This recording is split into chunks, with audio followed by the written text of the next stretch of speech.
off and went to Barcelona to teach kids English at a school there. And then she just finished her first year in graduate school, master program, at Cal State Northridge. How many people went to Northridge as well? I did. See that? There's always people that have gone to Northridge everywhere you go. And she really likes it. And she's going to communications. And then she'll be finishing next year. She's done so many things. She has an incredible resume. What she's doing. But she has been brought up her whole life with all of you and Blaze and Brian Wilson and Father Roy and all these people. So she knows what's happening. And so they're going to be singing a song. And Amy graduated from NYU in theater.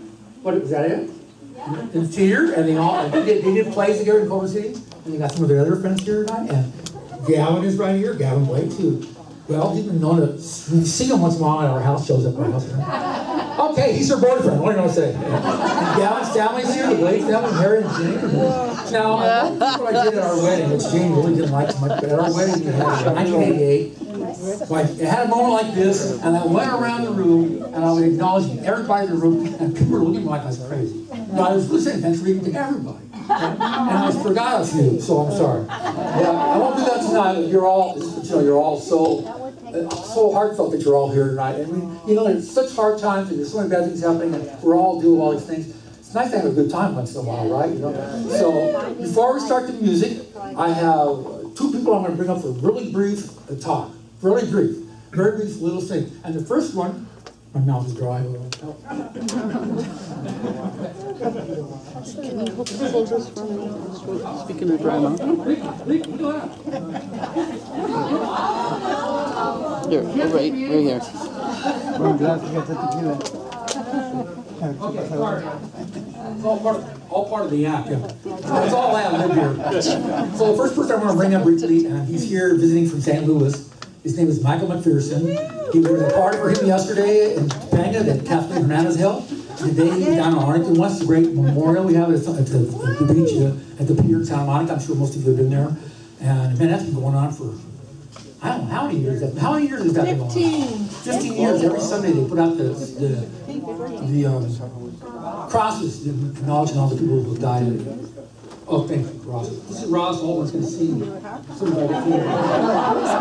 Thanks, Ross. This is fun. I don't get a chance like this very often. So anyway, Michael McPherson is actually the National Executive Director of Veterans for Peace. And he's a member of it. It's a great group. I love Veterans for Peace. They do such good work. And he's here tonight. Just one of you come up and say a few words. He's going to stand here tomorrow. And I know him. I know the guy.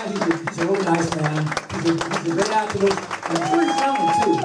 So this is Michael McPherson, everybody. Veterans for Peace is a great group.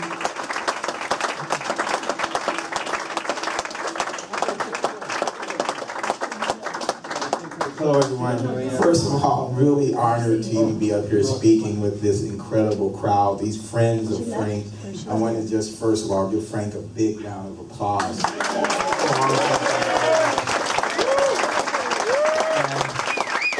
And it's just so awesome when you were talking about your mother, because I feel so strongly about my mother, and my mother basically is responsible, obviously, for me, just but in terms of my political awareness and who I am as a person, and when I hear people talk about their mom like that, it just really touches me because I understand that so much. So I just appreciate even, I don't even know what to say, so that's just cool.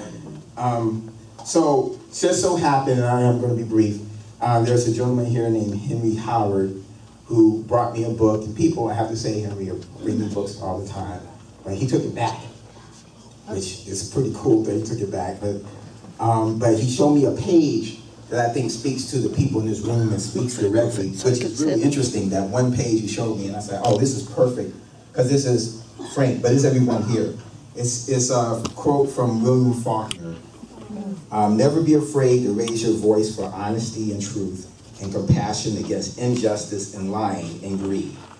If people all over the world would do this, it would change the earth, right? And that's exactly what Frank does, but everyone in this room does. Right here. That's the book there.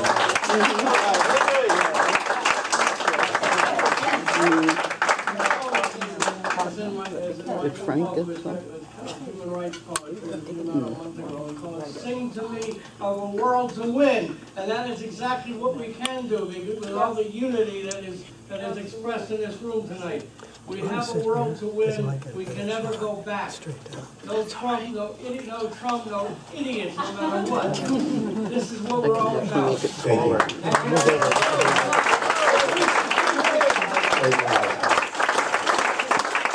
But they put me off track just a little bit. I'm sorry. So I thought that spoke to who we are in this room today, and specifically to you, Frank, because the reason I know Frank is through Veterans for Peace and the book Addicted to War, which is a really, really powerful book. Frank puts so much energy into promoting, and we put out across the country, and clearly it speaks to the history of this country and what's happening today.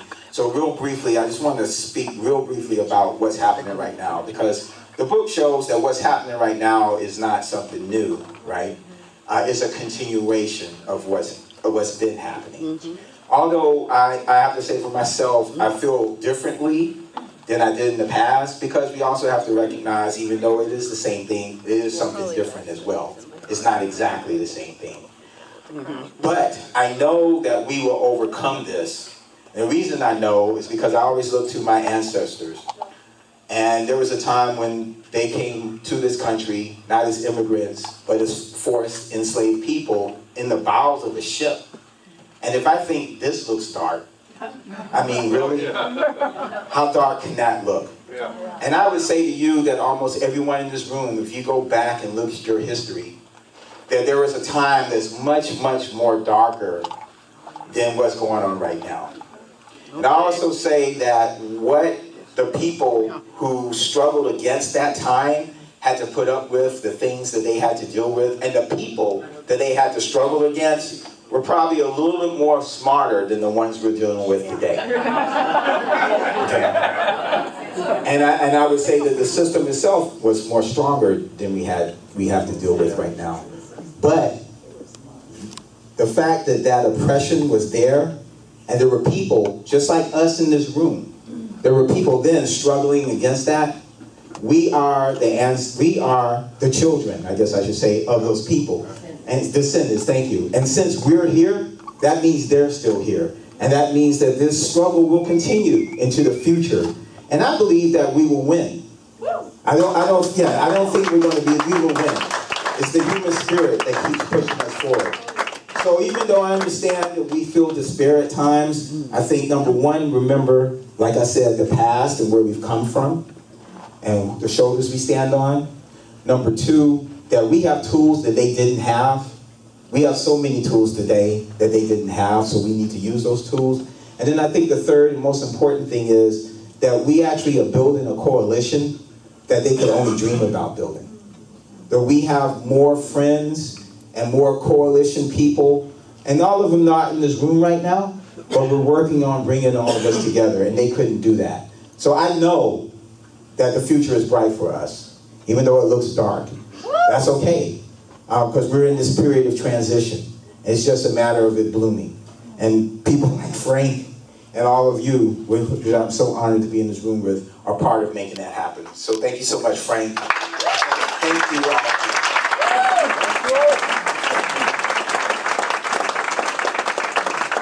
Thank you, Michael. Veterans for Peace is a great organization. We've got veterans from all over the world and all different wars who believe in peace and not war. And I'd love to be a member of that group. And one of the person I want to bring up before we start the music, and it has to do with our film, Paying the Price for Peace, the story of S. Brian Wilson. How many people have seen the film yet? Almost every other. Thank you. Wow. There's some people in the city here who've been in the film. Ed Ellis is in the film, and Blaze is in the film. And of course, a lot of great actors are in the film. Who are we pointing? Yeah, I'm in the film a little bit. But anyway, we finally got a real distributor because it's been hard to distribute. It's such a great film, but it's tough to get out there. Too much truth for a lot of people. But anyway, Cinema Libre Studios in Burbank is now signed on to distribute the film and promote it. What's the name again? Cinema Libre Studios. And I'm so thrilled to work with them because I know the people there. And one of them is in the room here tonight. Richard Castro. I forget his position. Yes, Castro. And I'm going to have them over here real briefly. They're going to start distributing the film next month, and we're going to have a screening, another screening at one of the London theaters in August in LA. And just briefly have Rich come up. But where is he? Rich, where's Rich? Rich Castro? He's gone? Oh, he was here. Are you in the other room, Rich? Okay. Well, okay. Anyway, they're going to distribute the film, and you guys, all those who unfortunately get my emails, you'll see it. You'll see that coming up. And the one thing I want to say is, if you haven't seen it in the theater, please come and see it. It's really a different movie in the theater. It's so powerful. And we got it made. It came out great. But our big thing now is just getting it seen to more people. And I do have a message for Brian Wilson. It says hello to everybody. Of course, the film's about Brian. And he's living in Nicaragua. He's been made a citizen of the country by President Ortega, and he's living down there where he's a national hero for what he did. And he's going through this time in Nicaragua. There's been this uprising down there. Ryan thinks the CIA is behind it, but he thinks it's getting better. He also has been recovering from back surgery, and he's getting better. But anyway, so he's bought a house there. He remodeled it, and when things get better down there and safer, he'll be inviting everybody who wants to come down and stay at his house and visit Brian in Nicaragua.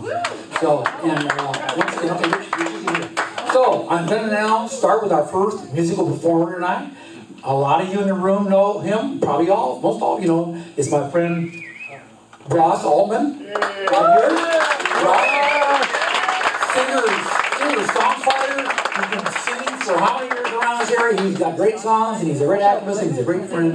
And I asked Ross to sing some songs tonight. And I think you'll be able to sing along with some of them. Right, Ross? All of them, okay. So, and I'll just tell you really quickly, when I first met Ross, it was all those years ago. It was at an event at Patriotic Hall called Gays in the Military. And it was put on by our old friend, Eddie Goggins. A few people who remember Eddie Goggins. He died of AIDS. Sorry. We loved Eddie. And he was in our group, our LA Veterans for Peace group. And he put on this event, and Eddie was gay. And Ross sang in that group. That's where I first met you, Ross. Yeah, I'll never forget. Don White sat next to me. He didn't even know who I was. But it was a beautiful event. It was the people. I know I'm going on, but I'm sorry. Okay, James. All right, Ross Altman, everybody.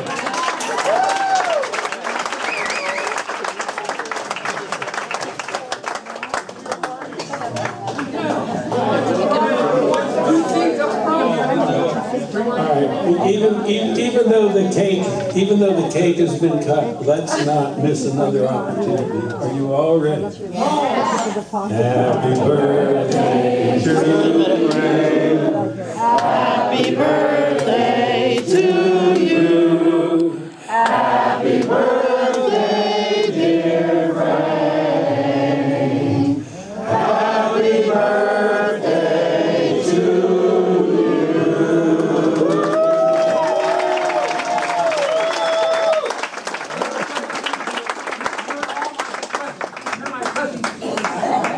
That song is now in the public domain, so we don't have to pay to sing it anymore. Right, take Don't it. have to send any royalty checks back. And just keep an eye on Happy him. birthday, Frank! What a wonderful.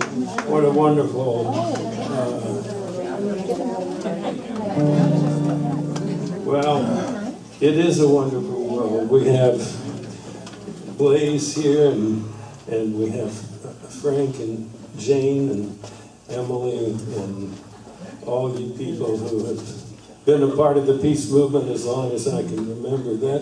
That makes it a wonderful world, whatever else might be going on. Pete Seeger and Lee Hayes were sitting in a business meeting as they were planning to declare bankruptcy for People's Songs. And it was around 1949, and People's Songs had been helping to put out this kind of music ever since Pete and Mario Cassetta got back from World War II. Mario came back to LA, and Pete went to New York, and they worked together to build this organization called People's Songs. That's how the music of Paul Robeson got out. That's how the music of Woody Guthrie got out. And many other great singers and songwriters. And it didn't pay the bills, So they finally had to declare bankruptcy and start over. And the business meeting went on for 3 hours. And finally, Lee Hayes, who was Pete's friend, couldn't stand it anymore and took out a scrap of paper and started writing some lyrics on the paper and then handed it under the table to Pete. And Pete looked at it and he added some lyrics, handed it back under the table to Lee. And Lee added another verse and handed, it was like two kids in Homer. At the end of the meeting, when People's Songs had finally been declared history, they had written If I Had a Hammer. So that was a pretty good way to say goodbye to People's Songs, because that song then was in the very first issue of Sing Out magazine, which came out the following year in 1950 and is still in print. So Pete took that lyric sheet back to his log cabin in Beacon and took out his banjo and made up a tune for it. Here we go. And I'm privileged to be accompanied today by Dennis on my right and Steve on my left. And Andy is over there, and Andy has set up the sound system and the mics and everything. So I finally got some real musicians helping me out. It's a joy. I told Andy, you do anything you want, set the levels any way you want, add any instruments you want. I know it's going to be an improvement.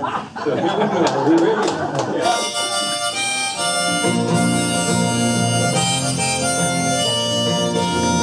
B flat.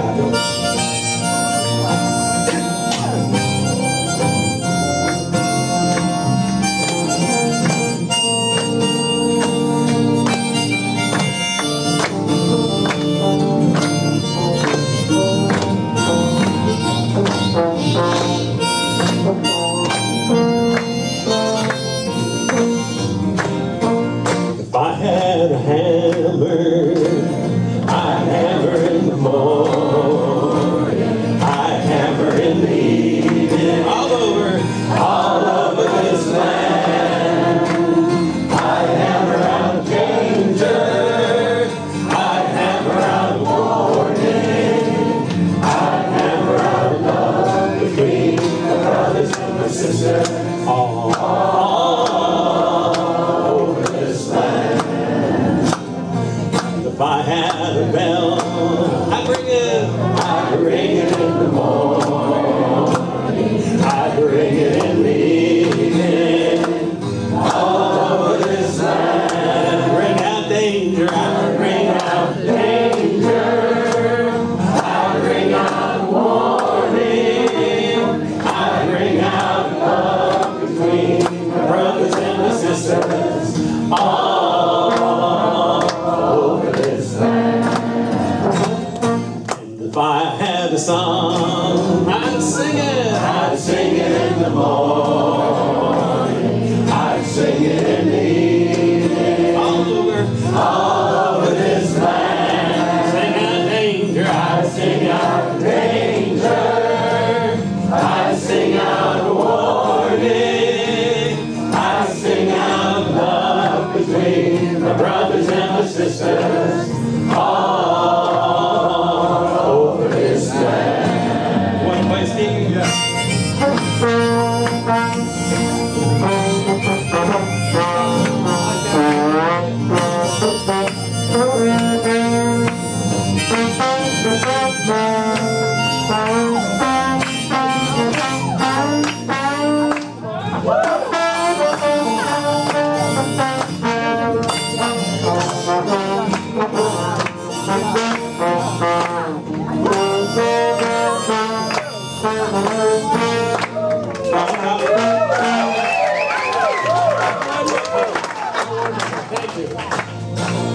I got a hammer, and I got a bell, I got a song to sing all over this land. It's the hammer of justice, it's the bell of freedom, it's the song of love between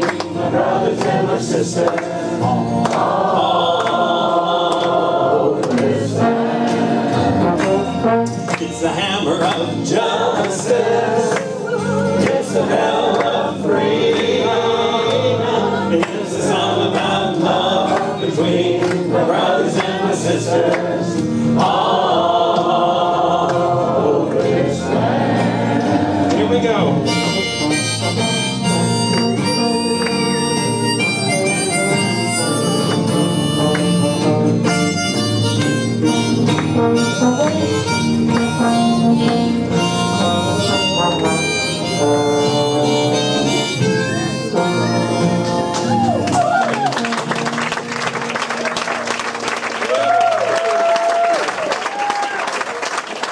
Let's give a big hand and give Dennis a big hand.